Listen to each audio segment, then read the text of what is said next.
Maroon Spirit 954. We are in the fourth week of the last fiscal quarter of 2019. Today is Monday, October 28th, 2019. Tonight's Dr. Carter G. Woodson quote states the following: real education means to inspire people to live more abundantly, to learn to begin with life as they find it and make it better. But the instruction so far given Negroes in colleges and universities has worked to the contrary. In most cases, such graduates have merely increased the number of malcontents who offer no program for changing the undesirable conditions about which they complain. One should rely upon protests only when it is supported by a constructive program. Dr. Carter G. Woodson. Tonight's Black inventor, Mr. James Gregory, invented the motor, federal patent number 361937, April 26, 1887. Let's get into the definitions. The first definition: school, any institution at which instruction is given in a particular discipline. The second definition: education, an enlightening experience. The third definition: American, noun, a native or citizen of the United States. The fourth definition: descendants, one who follows in the bloodline of an ancestor, either lineally or collaterally.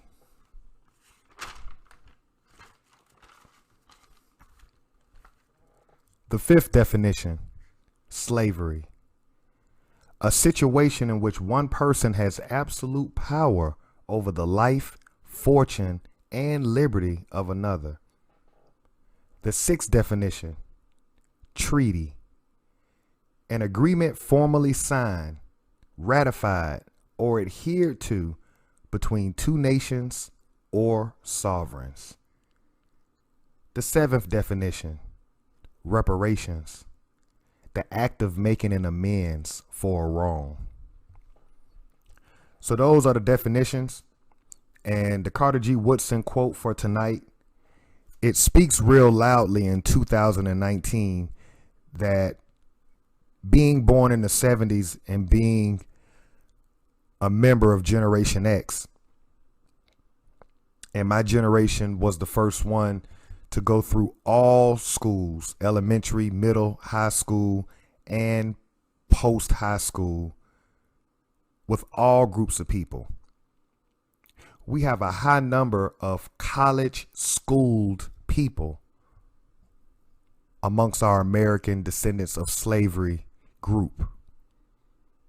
However, how many of these people have created a program of action? If you notice, I never bring up events that happen while we're going through this 13-week experiment. And one of the reasons for that is when you lock in and you set a destination and you write down a goal, nothing else matters.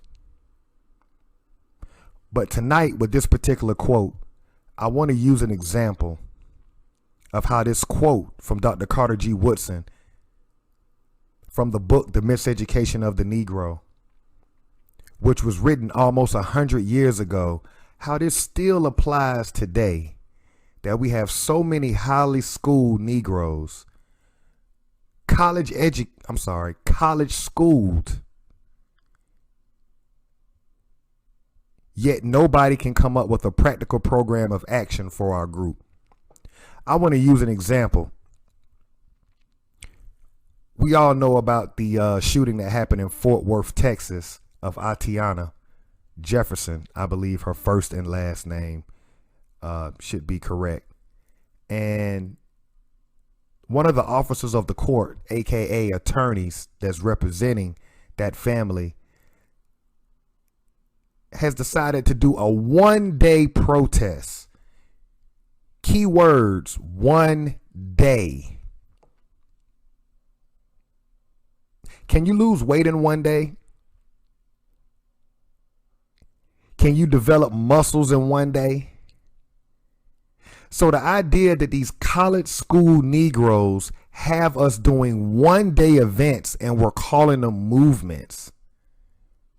What's the point of a 1-day protest with no program behind it? This is a prime example of what we have been doing my entire life when things happen to our group. We react emotionally, and then we go out and we do a weekend event or we do a 1-day event. That is completely unacceptable amongst universal law and amongst nations of people. The Yellow Jacket protesters this year in 2019,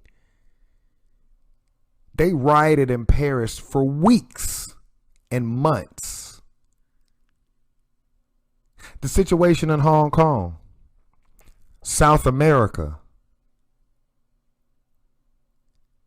these are not 1-day events, yet the American descendant of slavery has been reduced to 1 day, at best a weekend of protests. This is completely unacceptable, and this is why we're in last place under the United States government as a group of people.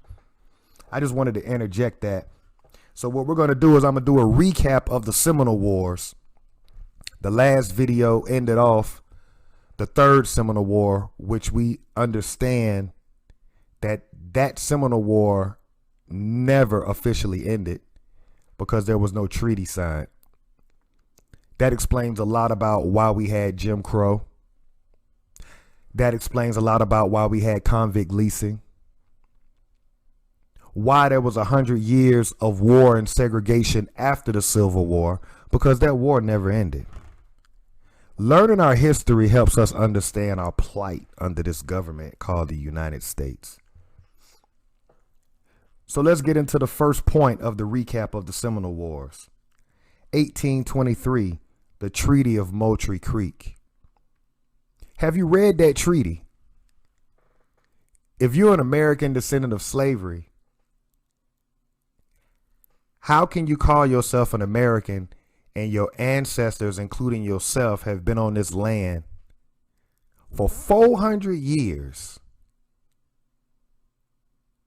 And you don't know any of the events outside of the fact that you were schooled into believing that slavery is all that your history consists of? So point 1, 1823, Treaty of Moultrie Creek. If you haven't read it, read it. It's part of your history. 1830, Andrew Jackson, the Indian Removal Act. Have you read that? 1832, Treaty of Payne's Landing. The Seminole Nation agrees to go to Oklahoma. 1833, the Treaty of Fort Gibson. Seminoles agree to go to Arkansas. All of these are important documents that we should all know about as American descendants of slavery. The next point. King Philip, King Hatchie, Chief Billy Bowlegs, Chief Osceola, Abraham, John Horse, and Wildcat. These are American descendant of slavery heroes.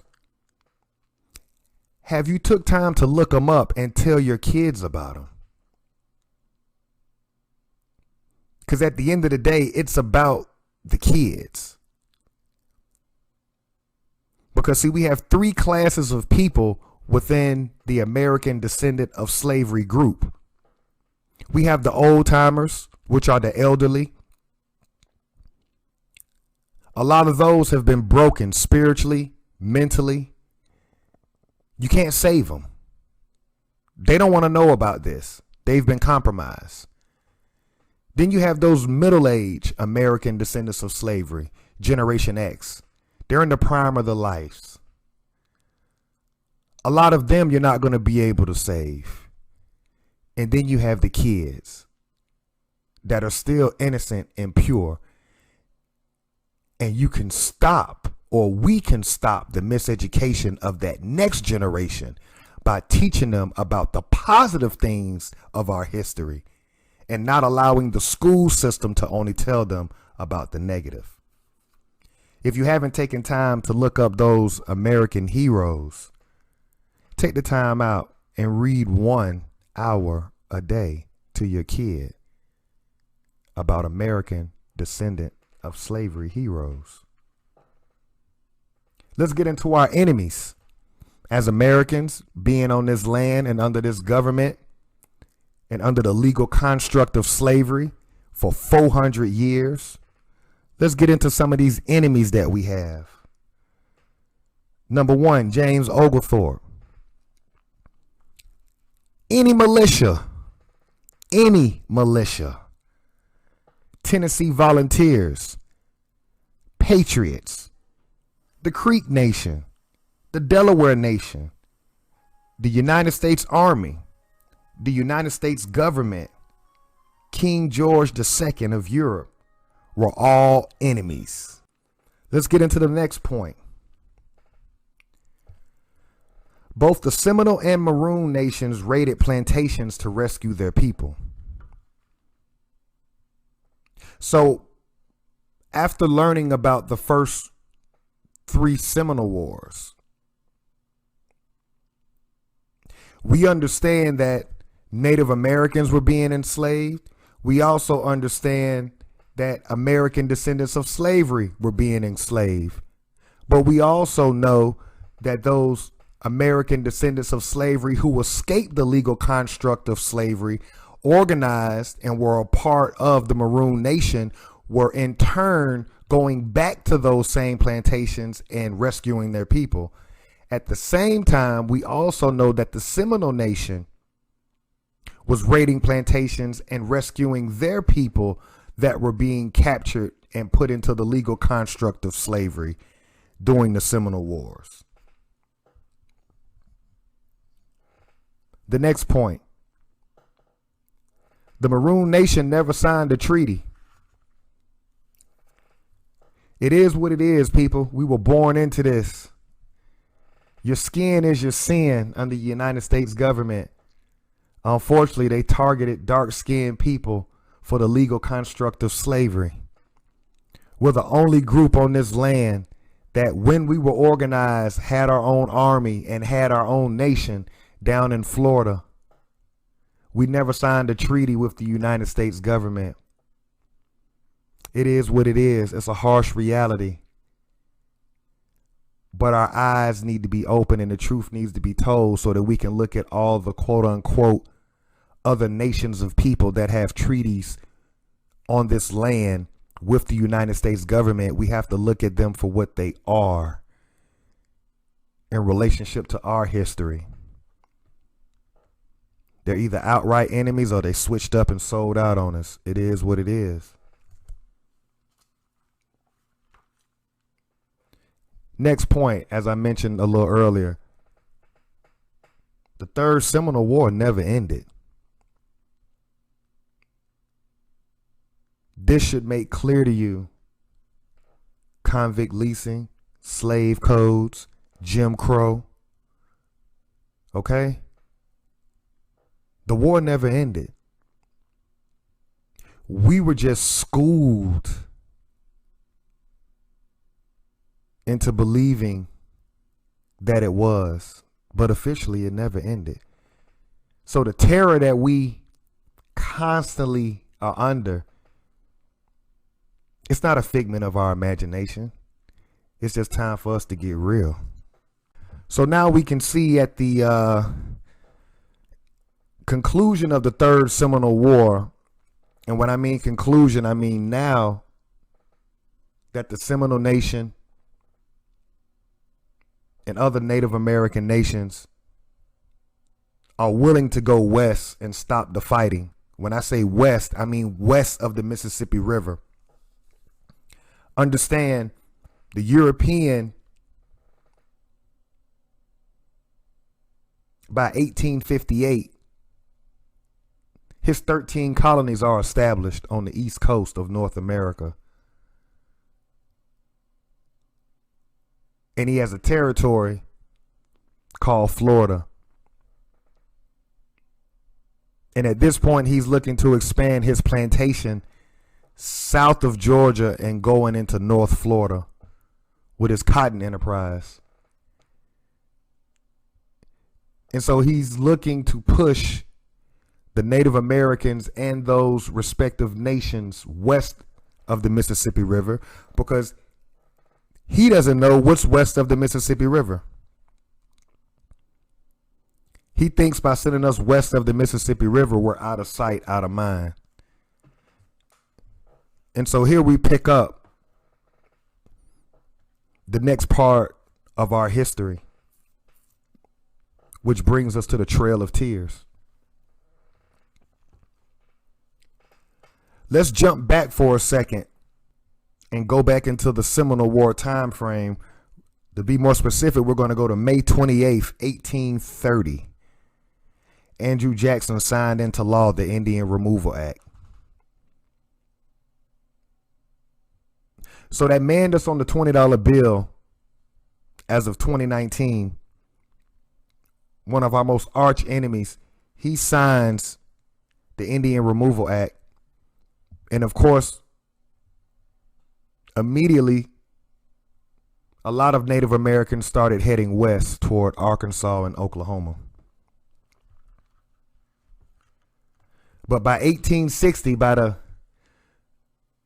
end of the Third Seminole War, from a Seminole Nation standpoint,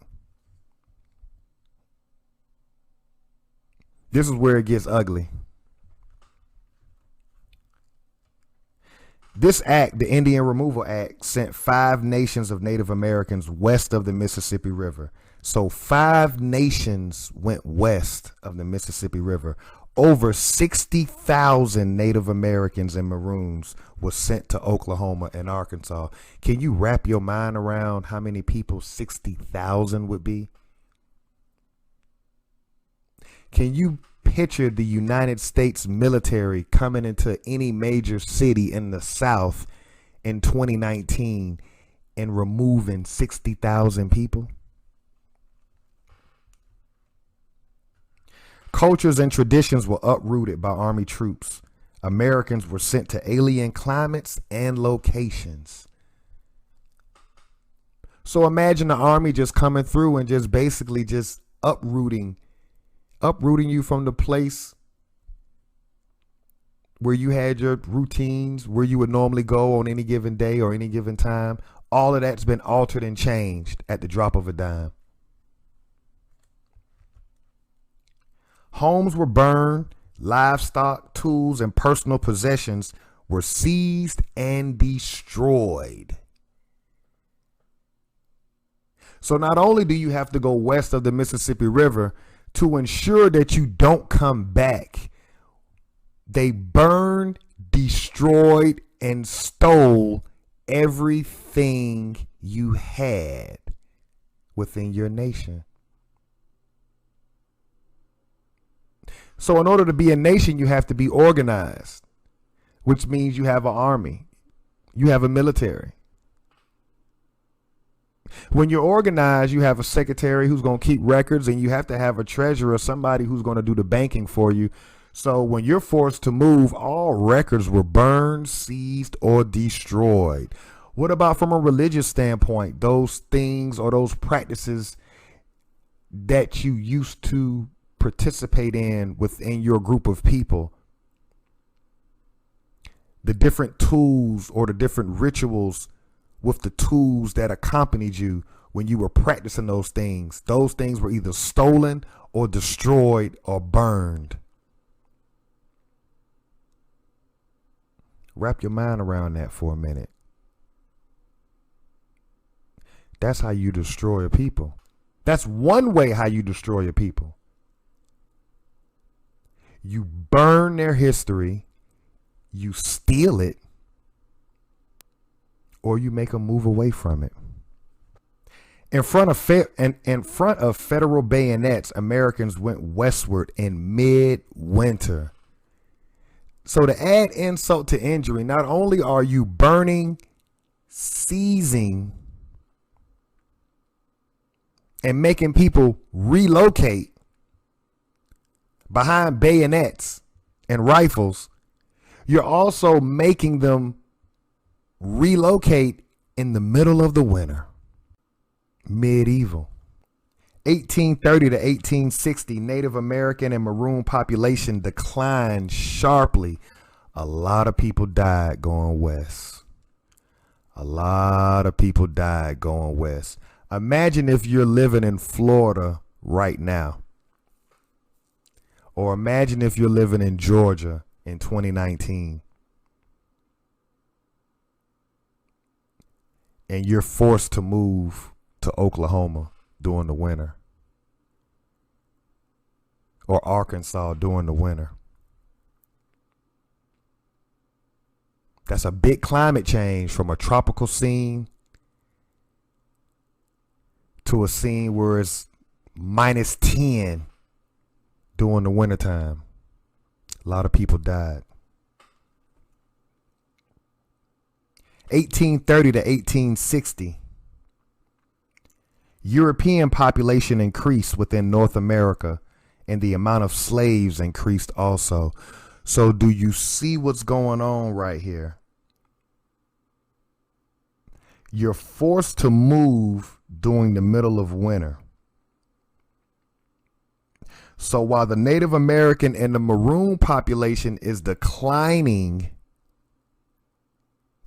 Europe is steadily sending over massive amounts of Europeans from Europe. So their population is increasing while our population is decreasing. I want to interject something real quick. We know Europeans are not from North America. And yet they are the majority in North America in 2019. So the question that I have is, who really was on those ships coming across on the transatlantic? If no Europeans were here in North America, and by 1860 it was more Europeans than it was Native Americans or American descendants of slavery, who was on the ships the most? I think we've been lied to, people. See, we know in order to populate the colony of Georgia, we know that King George II emptied out all his debtor prisons and basically took all the peasants from within his kingdom and sent them over here. That's a fact. It's also a fact that Europeans are not native to this land, but yet they are the majority in population. So if they're the majority in population and they're not from this land, they were on the ships coming to this land. It's not rocket science. It's just that when you're misschooled and you're not taught how to critically think and how to analyze, you go along with whatever you're being told. So I'm here to say in 2019, in the last fiscal quarter of the 400th year milestone, the purpose of this experiment, as I stated in the very first video of the last fiscal quarter, I'm doing this for the kids, first and foremost. But what has to happen is there has to be a serious house cleaning within our group. And the house cleaning that has to take place is we have to draw a line in the sand. And those old Negroes with those sick, twisted rituals that have had us in last place under this government for hundreds of years, it's time to burn it down. It's time to burn it down. It doesn't work. These one-day protests, these weekend protests, these weekend marches. I don't care if it's a Million Man March or if it's a protest in any city, North America. It's over. We have to put an end to it. Pour gasoline on it and light a fire to it and burn it. Burn it down because it doesn't work. It's sick, it's corrupted, and it's a losing and a failure culture. We have to draw the line between niggas and between Americans that descend from the institution of slavery. Next point, Native Americans became more dependent upon European goods and values. Yeah. You're dying off because you're having to go west of the Mississippi River. Meanwhile, their population is increasing. They're packed on boats coming over here. So you're sent to a new climate. All your cultures, traditions, records, everything's been burned or stolen from you. So now you're in a position of weakness. Now you need a handout. So now you're becoming dependent on your enemy, the United States government. Seminoles and Maroons that went west of the Mississippi River found the Creeks, Chickasaw, Cherokee, Choctaw, and Europeans practicing medieval bondage on them if captured.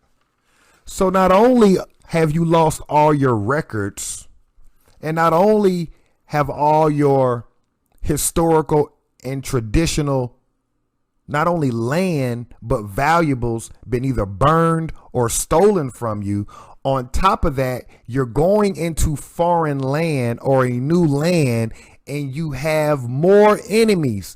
And on top of having more enemies, you have to be dependent on your number one enemy, which is the United States government. Let me read these enemies that the Seminoles and Maroons had as they went west of the Mississippi River.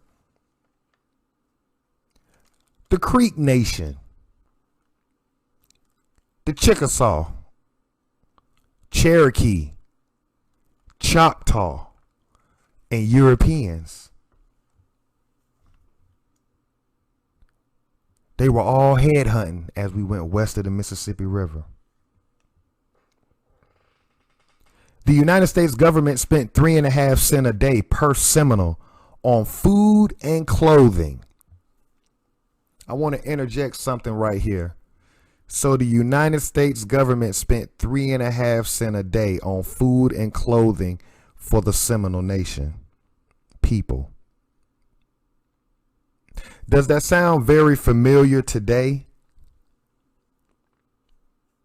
Does the federal government provide food and shelter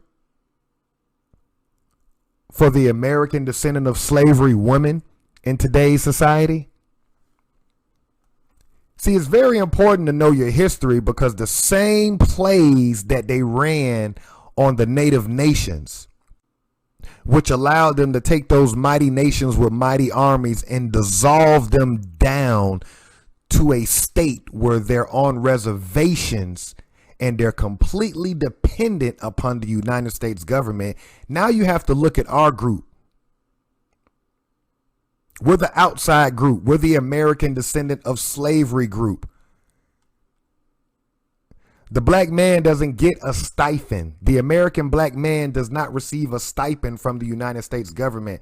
However, the American black woman can receive a stipend from the United States government, i.e. food stamps, i.e. TANF, i.e. Section 8 and HUD homes. And didn't Donald Trump, within the last 2 years, change the tax policy? So now American black women, they're not able to write off all of those dependents that they have. Isn't that a way of cutting your rations? See, we're in a place right now where the same playbook that was being used on the Native American nations and the Native American people, that same playbook is being used on us. the big difference between the American descendants of slavery and the Native American nations that reside on reservations is we're unprotected. There's no treaty with us in the United States government. And the United States government is cutting back on your rations. Not only are they cutting back on the American black woman's rations from the state and from the federal government, they've also catapulted other classes of people over us. The Hispanics, the immigrants, legal and illegal, European women, and gays. So while they are propelling classes or groups above us, at the same time, they're pulling back the rations from the American black woman who happens to be head of household. And how's that working out for the American black woman being the head of household, we're working on 50 years?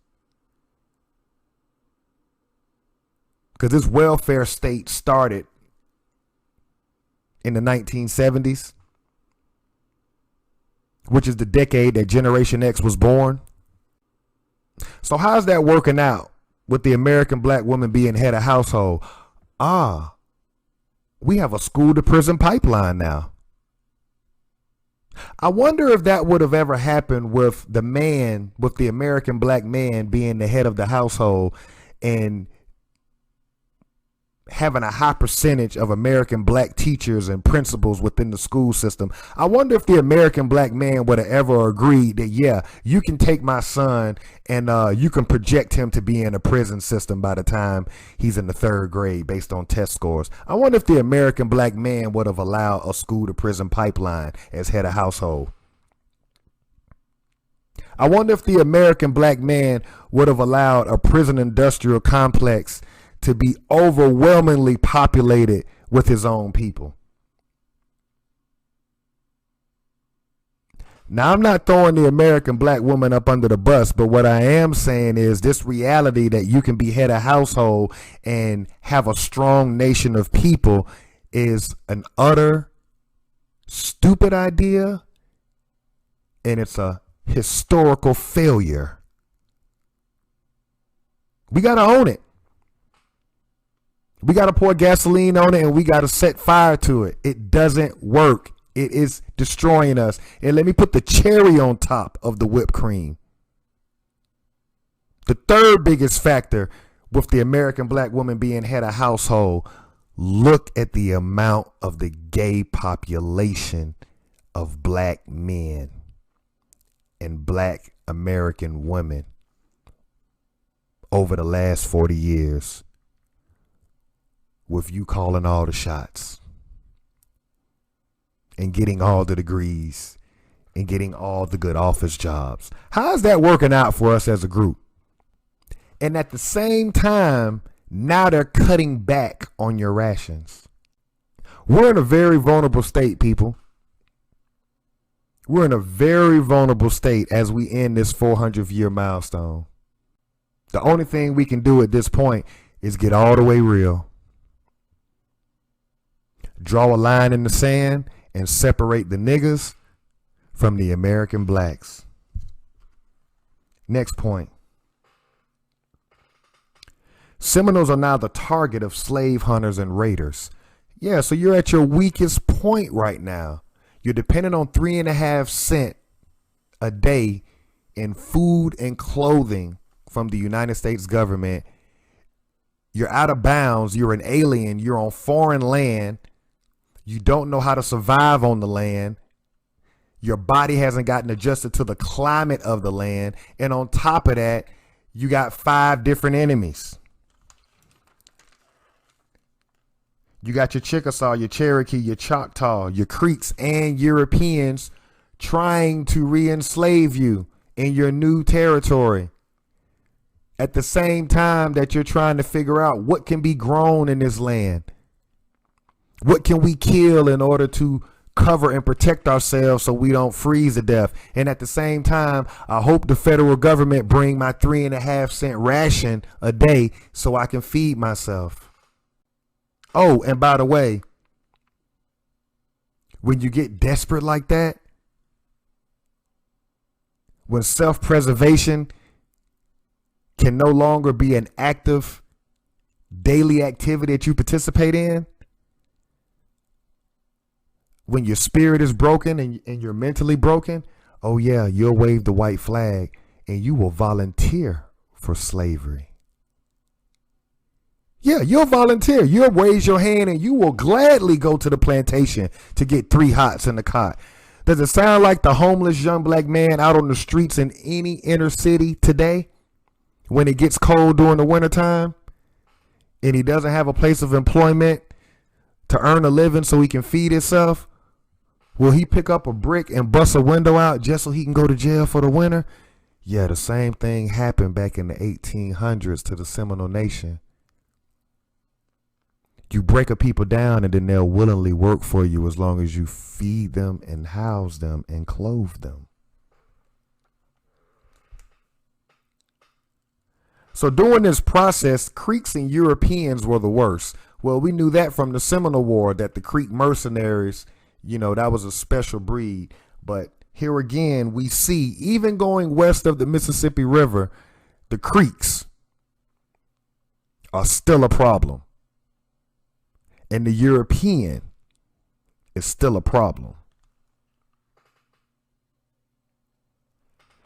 Their well-known history of fighting kept the nation alive.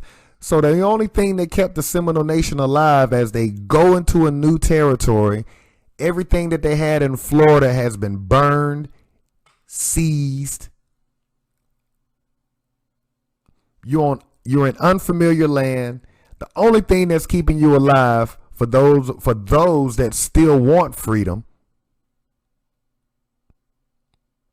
is that spirit to fight. That's the only reason they just don't bum rush in and just take all of y'all. They had to show respect of how they came at you because of your history as being known as fighters. By 1860, Cherokees had 2,500 slaves. Choctaws had 2,000 slaves. Creeks had 1,500 slaves. And Chickasaw had 1,000 slaves. So watch what's going on right now as all these nations are forced west of the Mississippi by the United States military. And they're all sent into unfamiliar land. And after all of their tools of survival and all of their rituals and all of their accounting, all of their gold, their silver, after everything's been seized from them and what wasn't seized was burnt down to the ground, now it's self-preservation. Which means you have to eat amongst each other now. And so what happens is you start to see these nations of people that migrated west. In order for them to survive, they started adopting the Europeans' mindset with playing the color game, and they started enslaving people. Slavery was becoming big for native nations, which meant their thinking was aligning with European ideals. So the United States military had a plan, and it took a lot of pain and hundreds of years, but it was starting to work. Because you got to remember, initially when the European touched down in North America, initially they were fighting these native nations. You fast forward 200 years from the 1600s to the 1800s. Now they have Native American nations, more than one. We've got 5 nations that are participating in slavery. So not only are they being broke mentally, they're being broke spiritually into a way of living that ensures the Europeans' existence on conquered land. It's very important as American descendants of slavery that we keep the correct mental concept of who the European is. And I'm citing military records so that we can understand that we are under military occupation. Europeans are not Americans. Europeans are Europeans. Ask one where they come from. No European will ever tell you they're from America. They will tell you, oh, I'm from Scotland. I'm from Great Britain. They will tell you. They play the game with the nigga. Because see, the nigga doesn't know his history. So the European can claim to be an American to the nigga because the nigga doesn't know anything. The nigga is like a dog. What do you do when you buy a puppy? What's the first thing you do when you buy a puppy? You name it. Once you give that puppy a name, what's the next thing you have to do with that puppy? You have to train it to respond to that name. And then you have to train it when to piss, how to sit, how to fetch. So the American black man, there is a higher percentage of niggas versus American blacks. And niggas are in all professions. We got niggas in the we have niggas that work as officers of the court. We have niggas that work in the clergy. We have niggas that work in the finance sector. So what's happened is we have a higher percentage of niggas amongst us and not enough educated American blacks.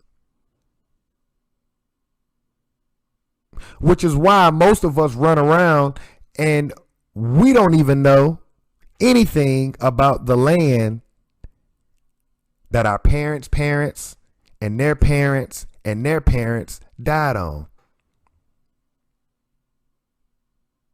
We've been here 400 years and we don't know anything about the land.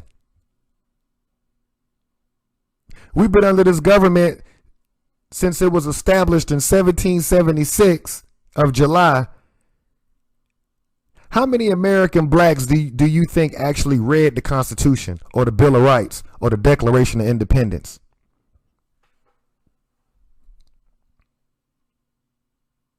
See, that's a nigga. You don't know the law. You don't keep up with the law. You don't even care about the law. You don't know about the land. You go along with whatever they tell you. You don't think for yourself. You don't think outside the box. You don't do your own research. I'm speaking as a whole. And then we wonder why we're losing. But guess what we do know by heart, backwards and forward? The Bible. Why is that an issue? It's an issue because if you know the Bible more so than the land that's under your feet and the laws that in real time are oppressing you, yeah, that's a nigga. If I got to compete against somebody, I don't want to compete against somebody who actually has studied the subject that we're actually going to compete in. I want to compete against somebody who we're talking about history and law and they're going to be talking about religion. I want to compete against that guy because he's going to lose every time. That's where we are. This is mental warfare.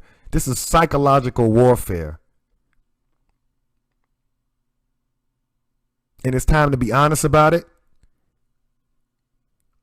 It's time to call out the people that's exploiting us as a group. It's time to stop putting money in these collection plates when these organizations and these institutions are not advocating for our justice. And if that sounds foreign, then just admit that that's how sick you are.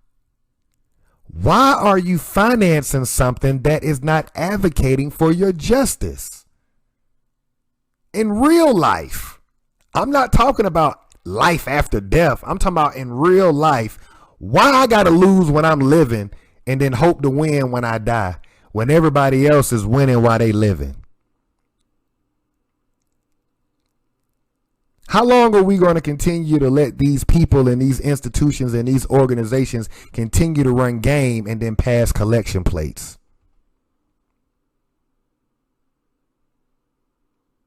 And then talk about they're feeding the homeless with our money? When are we going to tell them what needs to be done in order for us to put money in that collection plate?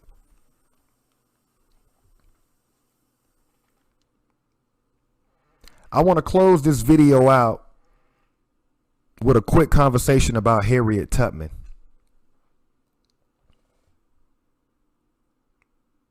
I'm sure every American descendant of slavery has heard of the name Harriet Tubman.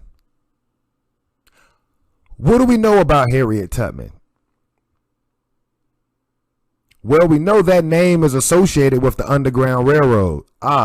So the Underground Railroad was real. Because we can't claim to know the name Harriet Tubman and then act like we don't know what the Underground Railroad is. But here's the key. And this is what the European has done through their school system to take American descendants of slavery and turn them into niggas. They mentioned Harriet Tubman and then they mentioned the Underground Railroad and then they edited the story and it stopped there. But what we now know after learning about the first Seminole War, the second Seminole War, and the third Seminole War, we can no longer stay in denial or full flight from reality about the fact that the Underground Railroad did exist. And we also know that there was a route for the Underground Railroad that led to Florida. We also know that there was a nation of free American descendants of slavery in Florida called the Maroon Nation. Because see what happens with niggas is we'll claim that we know the name Harriet Tubman, but then we want to be in denial about free blacks. Well, what was Harriet Tubman doing then? What was she doing when she was going to these plantations? She was helping people that were enslaved under the legal construct of slavery to become free. So you can't say you know Harriet Tubman and then act as if there weren't any free American descendants of slavery. You see how that worked? See, we got to claim the whole story, but some of us have been damaged so bad mentally, and we've been so well schooled and taught about slavery was the only thing that we were good for. Yet and still, we know about a Harriet Tubman, we know about an Underground Railroad, but then our minds want to shut down to the reality that there was a whole nation of free American descendants of slavery in Florida called the Maroon Nation. All of a sudden, our minds want to shut down like that didn't exist. Well, if that didn't exist, then Harriet Tubman didn't exist. There were free American descendants of slavery on this land while the legal construct of slavery was alive and well. Before the 13th, 14th, and 15th Amendment, and before the end of the Civil War, there were free American descendants of slavery. So the next time you run across a nigga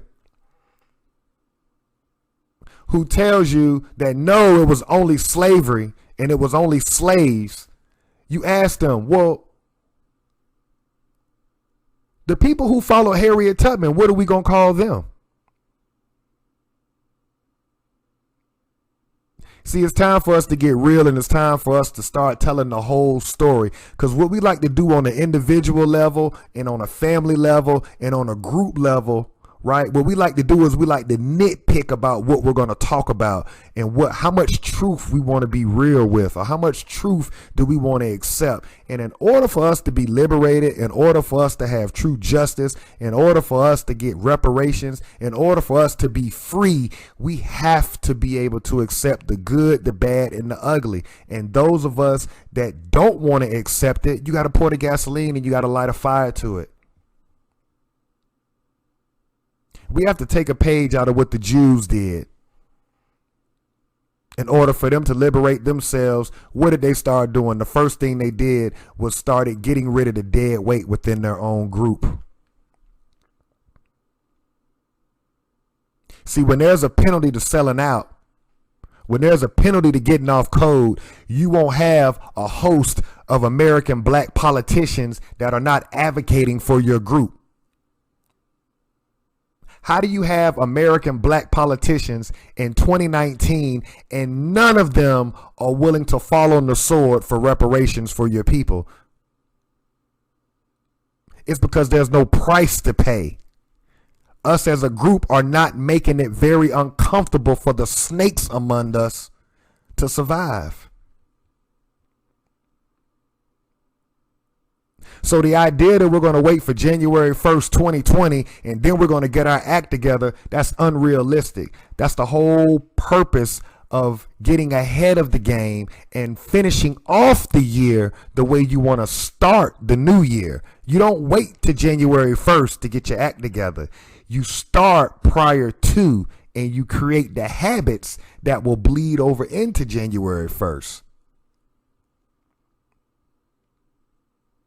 So then my next question is, have you went to a black bookstore and bought a book for your kid to read 1 hour a day? If you have not went to a American black bookstore and bought The Miseducation of the Negro, or Afro-Americans and European Holidays of Mental Genocide, or Dr. Claude Anderson, Powernomics, The Black History Reader, 101 Questions You Never Thought to Ask. If you haven't invested in any literature and the first 4 fiscal weeks of the last fiscal quarter of 2019 have gone by, you playing. You playing. We got work to do. We're behind. We're in last place. Let's get real with it. We're in last place. Illegal immigrants are about to be able to vote in a government that they're not citizens of.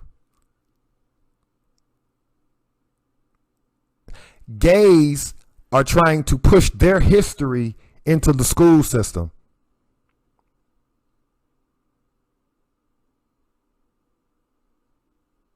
Understand what that means. That means that your history, being here 400 years on this land, will be pushed back even further in the curriculum if we don't stand up and get our act together. There's nothing wrong with being a nigga.